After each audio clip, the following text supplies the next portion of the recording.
ធ្លាក់សក៏ដុំស្អិតដូចបាយម៉ានដូចម្សៅឆាត្រូវទឹកធ្លាក់មកតិចជាប់តាមខោលីអូក្នុងករណីធ្លាក់មកបែបនេះបងប្អូនអាចសង្កេត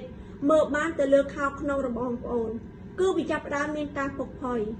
ហើយពេលខ្លះទៀតវាមិនមានការធ្លាក់មកទេ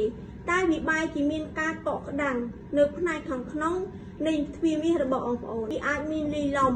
ជាមួយនឹងក្លិនមិនល្អដូចជាក្លិនជូរក្លិនស្អុយក្លិនឆ្អាបជាដើម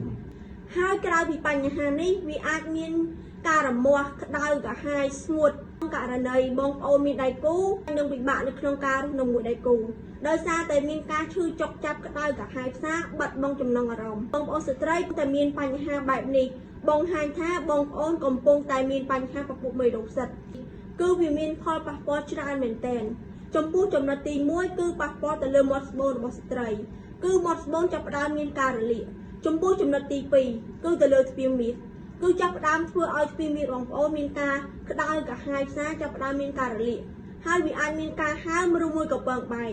ចំពោះចំណុចទី3គឺវាអាចប៉ះពាល់ទៅលើរដូវវាធ្វើឲ្យបងប្អូនស្ត្រីមានបញ្ហារដូវមកអត់ទៀងមកអត់អស់ឬមួយក៏មកតិចខុសធម្មតាករណីបងប្អូនចង់បានកូនពិបាកនៅក្នុងការមានកូនផងដែរតើបងប្អូនស្ត្រីណាខ្លះកំពុងតែមានបញ្ហាបែបនេះហើយកំពុងតែស្វែងរកដំណោះស្រាយបើសិនបងប្អូនកំពុងតែកើតមានបញ្ហាផ្សិតចង់ដោះស្រាយបងប្អូនអាចទាក់ទងតាម Telegram របស់នាងខ្ញុំផ្ទាល់ក៏បានឬមួយក៏ឆាតចូលក្នុង Page ដើម្បីប្រឹក្សាយោបល់ពីបញ្ហានេះ